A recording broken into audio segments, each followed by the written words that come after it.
Қазір біз осы көйлектің жағасын тігетін боламыз. Мен мына жағаны істеп алдым. Алдын артын біріктіріп,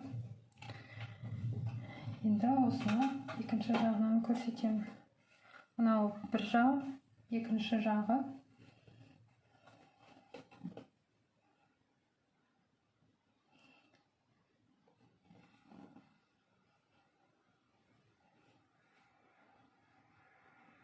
Екінші жағы былай болады. Мынаны аударған кезде екеуі зеркальный болу керек.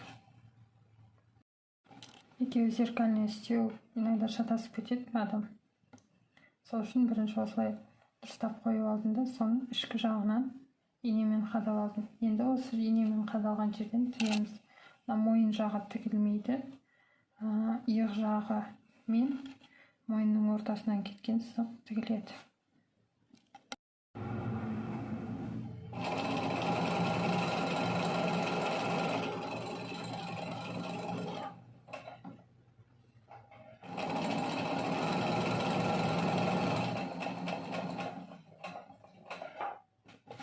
Тура матаның ұшына келген кезде, мына шет ұшына келген кезде, мынандай жіпті аламыз да, инені көтермей, екі матаның ортасына саламыз жібімізді. Содан басып, тағы бір шап жүреміз. Инеміз, жібіміз ортада қалған кезде,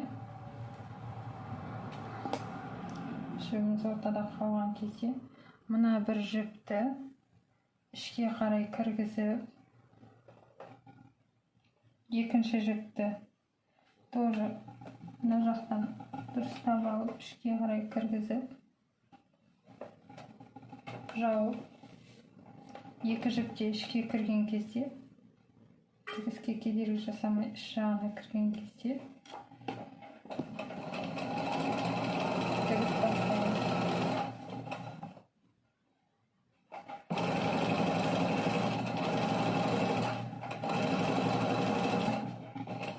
Әрбір строчканың соңында закрепляющий не қоямыз. Инені, яғни тігісті алға, артқа жүріп тігетін боламыз. Енді мен жаңа салған жібім мына жерде. Ол қазір кесіліп кетпес үшін ішке қолымды салып, екі жіпті бірдей ұстап, ішке тартып қоямын да. Мына жерді алып, үш бұрыштап кесемін.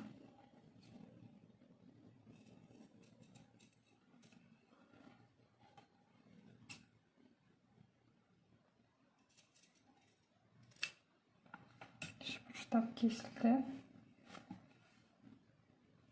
Енді аударған кезде бұлай ашып, осы жаңа тігілген жіптен тарта қоямын. Бұрышы өзі шығады. Бұлай обычно осындай үш бұрышты шығару өте қиын. Содан жаңағы екінші жіптен тартып, жіпті алып тастаймын. Содан үтіктеймін, жағамыз дайын. Енді осы дайын болған екі жағаны бірдей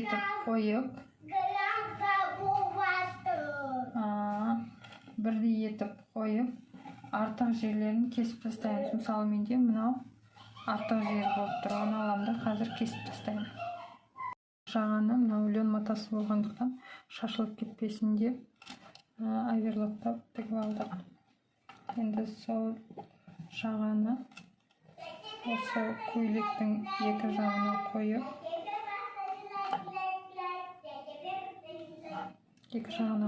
осылай тігіп аламыз.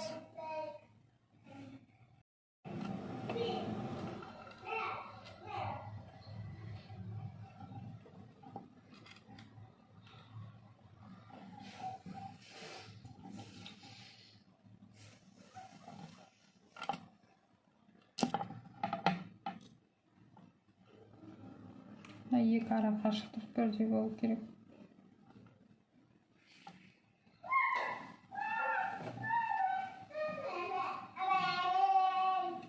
Жағын біріктіріп тігіп алдым. Енді Менде мынандай кішкене арасында кішкене алшақтық пайда болды. Өзіме сондай кішкене алыстығым болып тұр.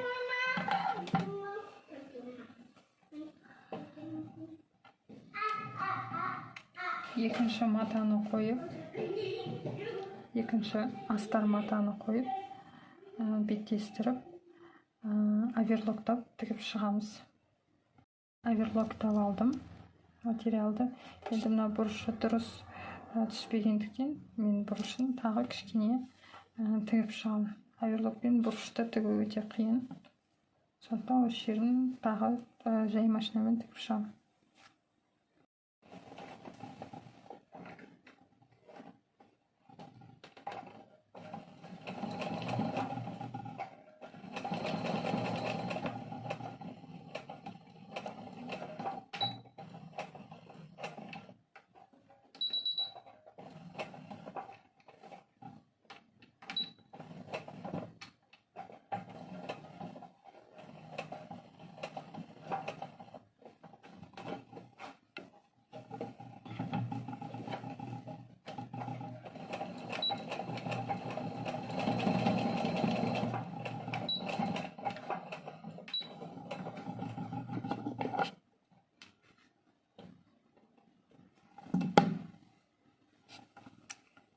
Осындай тігіс тіктім.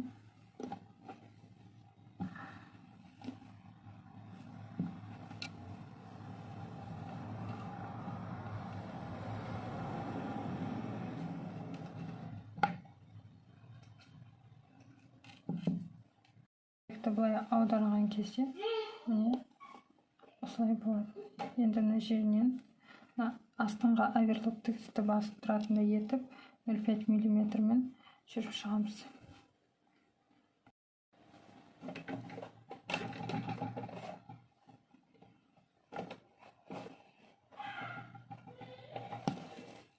Тігісті басып тұрады мына жақты. Не былай жатады асты мына жақ қарай. И тура соның үстінен соны ұстап тұратын тігістен 0,5 мм арақашықтықта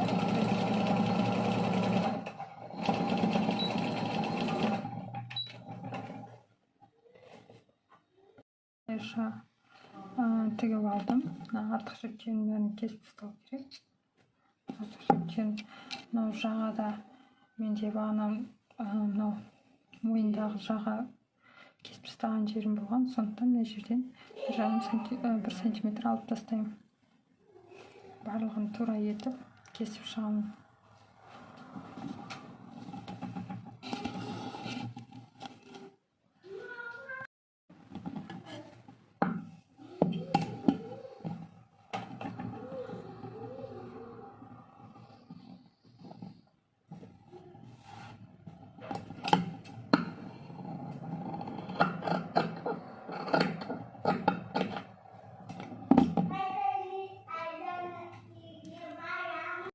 Көйлектің алдыңғы беті дайын болды. Енді артқы бетін алды мен артын біріктіріп, оверлоктап шықтым осылай. Оны оңғаратып. Мына жерде түйме болса, клеевой жабыстыру керек. Клеевой матасын алып, ені 2 сантиметрдей болатын ұзын пласт кесіп алып, соны мынау түйменің орнына былай жабыстырып, екі жағын клейлеп аламыз.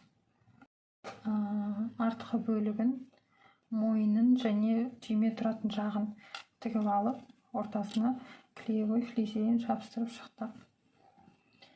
Енді мына көйлектің жағыларын біріктіретін боламыз. Көйлектің теріс жағынан барлық детальдарын орын-орнына қойып, оң жағын оң жағына, сол жағын сол жағына қойып, сары матамен сары матаны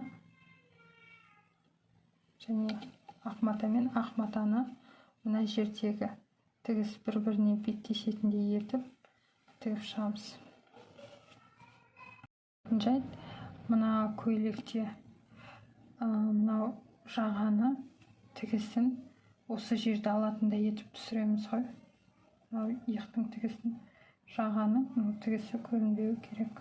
Сол үшін 0,5 мм-ден көп етіп тігісті аламын.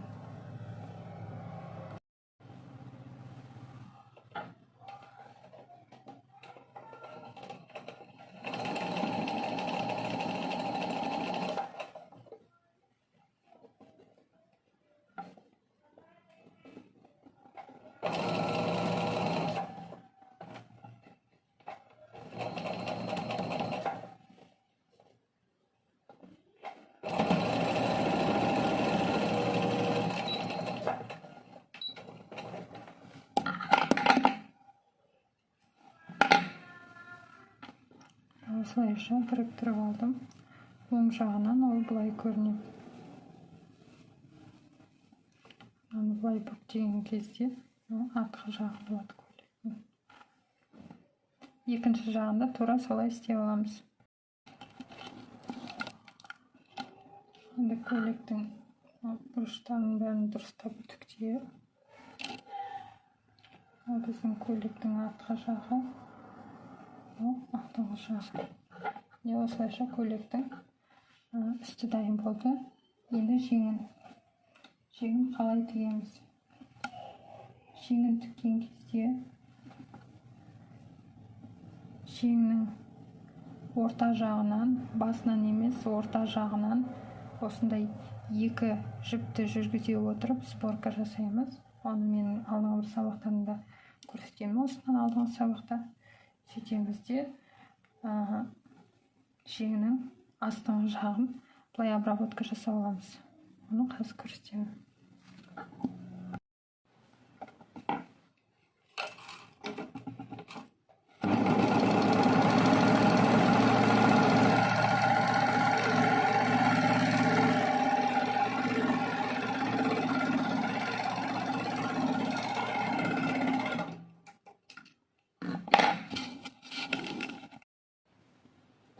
Жартысына дейін тігіп алдым.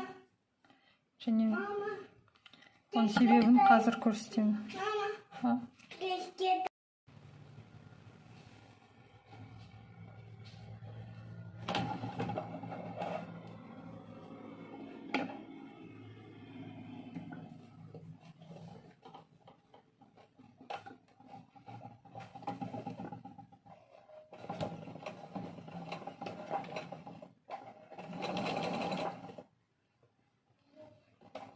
Tattın var.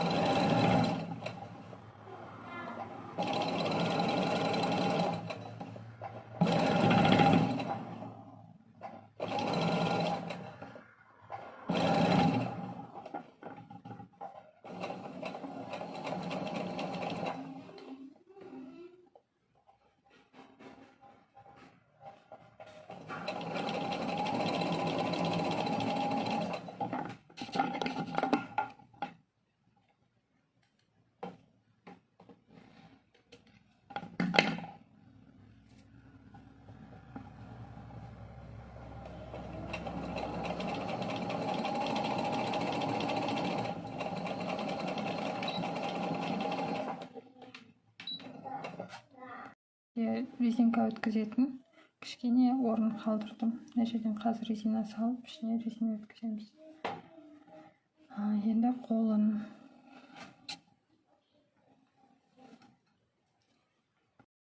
жаңағы көйлектің астары мен үстін біріктіріп тұратын мына жерден сырттай тігіс түсіреміз. Жеңді қосқан кезде мата жылжып кетпес үшін.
осылай тігіз түсіріп алдым.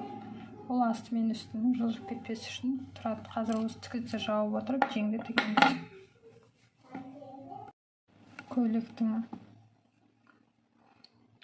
тігіз жүргізіп болдық мына жеріне. Енді мына көйлектің жеңін осы жерге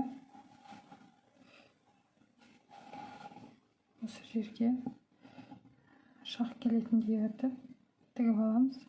Жай машинамен тігем. Қазір ара қашықтығын 4-5 миллиметр етіп алып тастау оңай болатын. Мына жағынан бастаймын.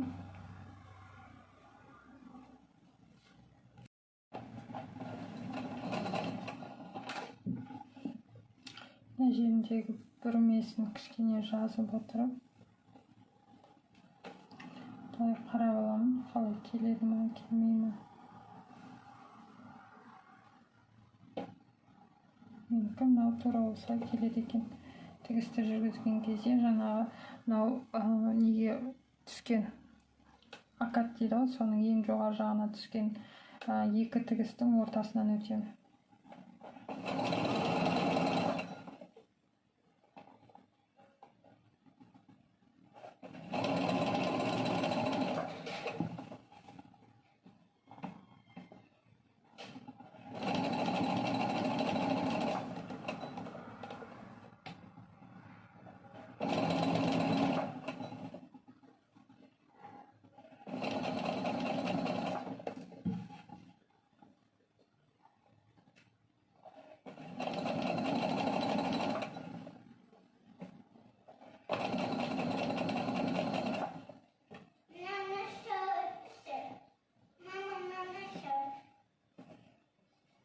Kas.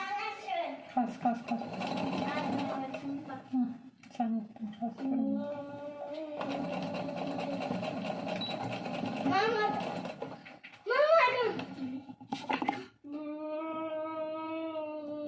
Полотенце қайда? Полотенцемен сүртшесің апа. Міне тігісіміз екі жіптің ортасынан түсті.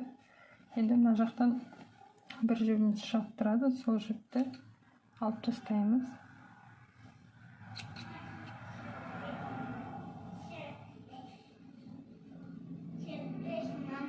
Қазір.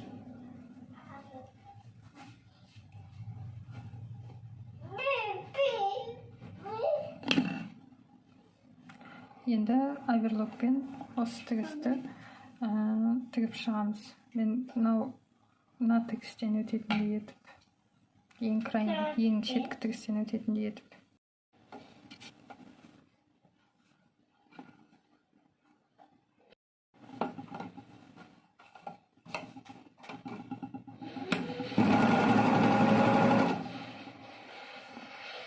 Оверлокпен тіккен кезде астыңғы жағын байқап отырмыз, астарын.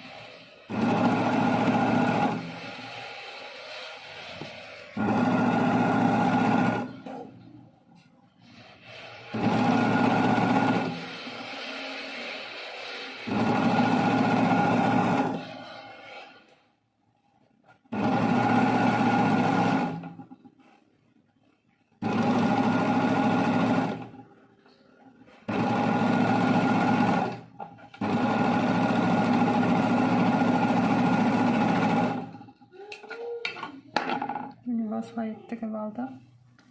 Енді мына тігісті осылай мына екі қолтықтың астын біріктіріп, мына тігісті тігіп шығамыз.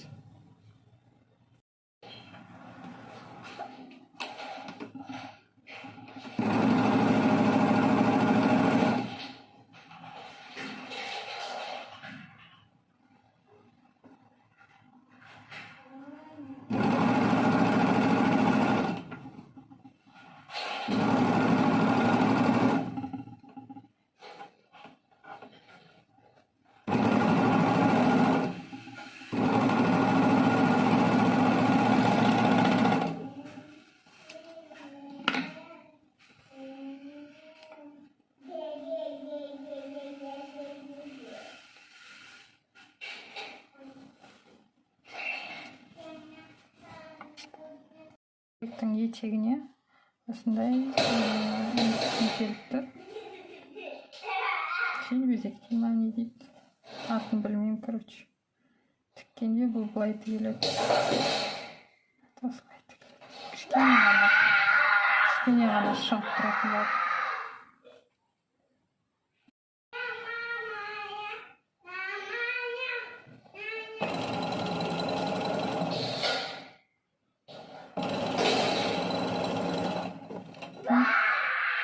Мысыққа тиіспе.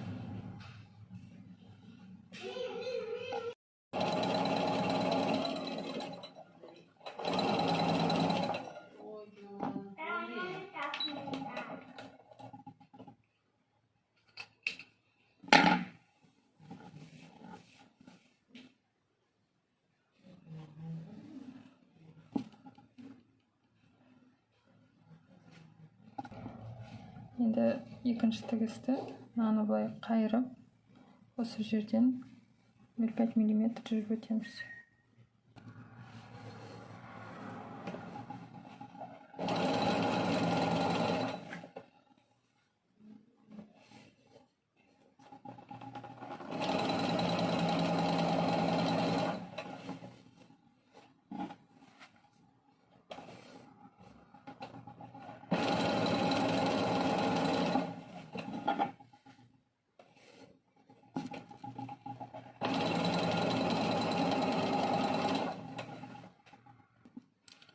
Осылайша манжет деймін, манжетті тігіп алды.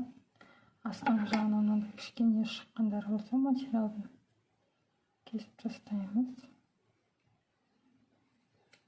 Негізі ол екінші тігіспен фиксировать етіп тұр, ол ашылуға тиісті емес.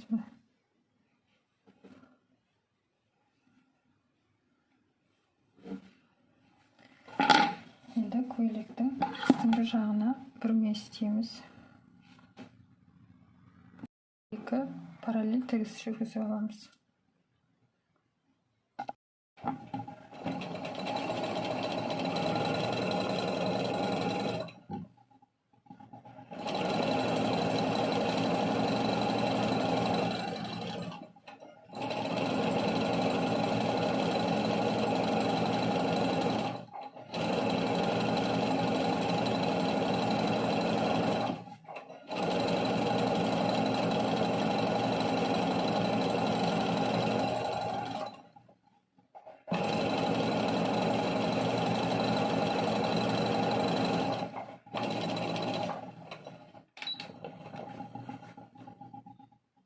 Бірінші тігіс түсті, екінші тігісті тура осылай параллель жүргіземіз.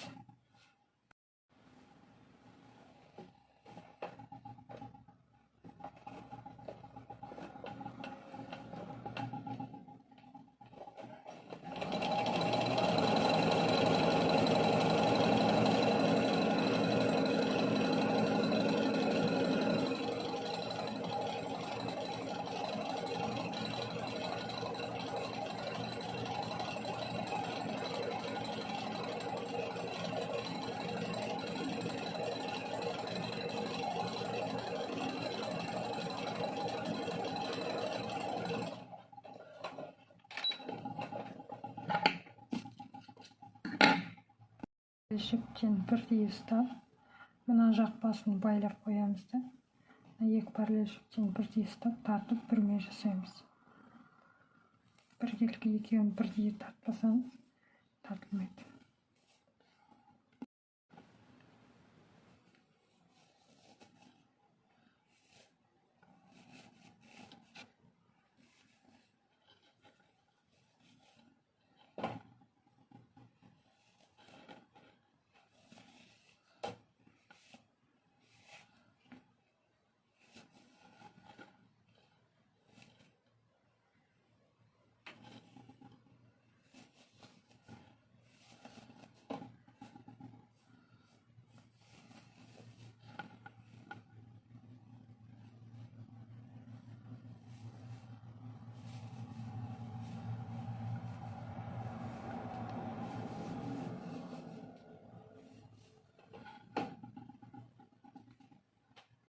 бірме жиналмай жатса, екінші жағынан жіпті шешіп, бағана байлап қойған жіпті шешіп, сол жағынан да тартамыз. Екі жіпті аламыз да тартамыз тоже.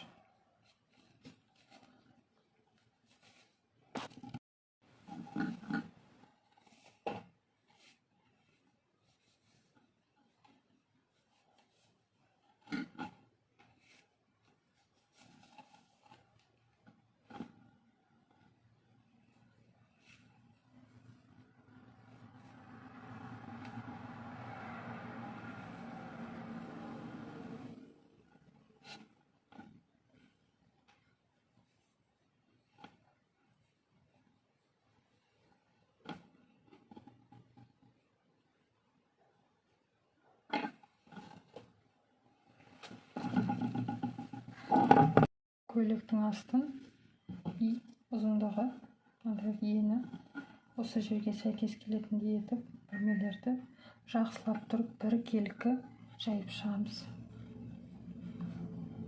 Көйлектің асты-үсті жинаған кезде машинканың лапкасының тартуына байланысты және жіптердің тіккен кезде шет жағынан ара қашықтығы иногда 1-2 мм кетуіне байланысты міндетті түрде астынан айырмашылық шығады.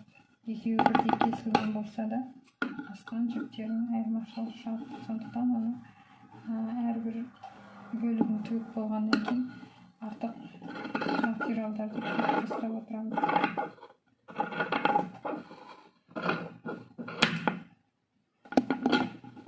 И это нормально.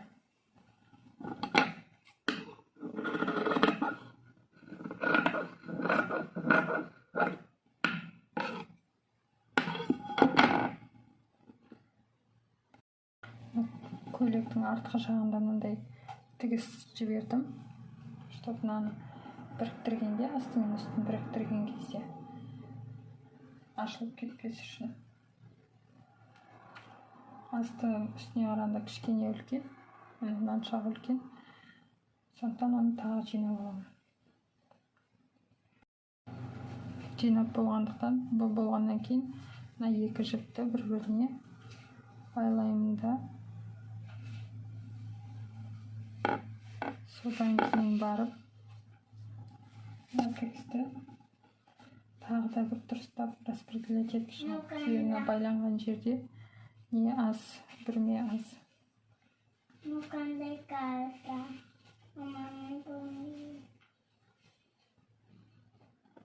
Білмеймін қандай карта. Сен қалай ойлайсың? Менің ойымша дұрыс распределение болды. Болмаған жерін тігіп жатқан кезде тағы распределение жасаймын. Еркебұлан. Мынау оң жағы, теріс жағын былай алып кигіземін да. Белгі бір ұшынан бастап тіге беремін. Тіккен кезде бағана екі тігістің ортасынан жүретіндей етіп тігем. Ара қашықтығы 5 мм, себебі бұл тігістер алынып тасталынатын тігістер. Біреуі алынады, біреуі оверлоктың астында қалады.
Қазір енді мынау астынан шығып тұрған жіпті, екінші жіпті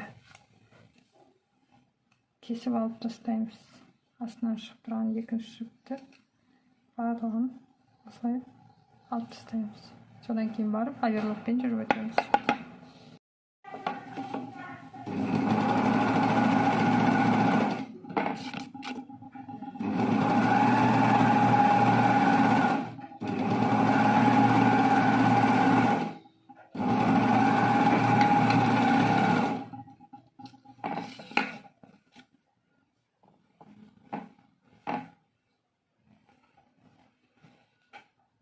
Осындай керемет көйлегіміз дайын болды. Енді артқы жағына жеме немесе кнопкасы бар, келесі сабақта көрсететін боламын. Көйлек өте жеңіл, лен материалынан прям ұшып